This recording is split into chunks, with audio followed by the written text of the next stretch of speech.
कैसे मिजाज है सर आपके अल्लाह का शुक्र। माशाल्लाह जावेद निहारी उसी ज़ोर और शोर से जिस तरह चलती है वैसे ही माशाल्लाह चल रही ये है। अल्लाह का एहसान है और माँ बाप की जो है दुआएं हैं और हाजी साहब की मेहनत। हाजी साहब की मेहनत, सही बात है। आपका नाम? अबू बकर जावेद। अबू बकर जावेद साहब।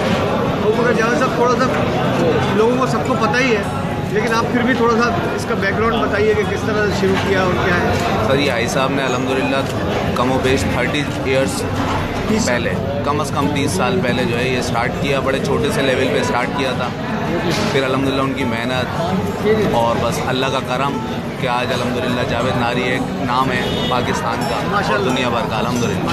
ये अल्लाह का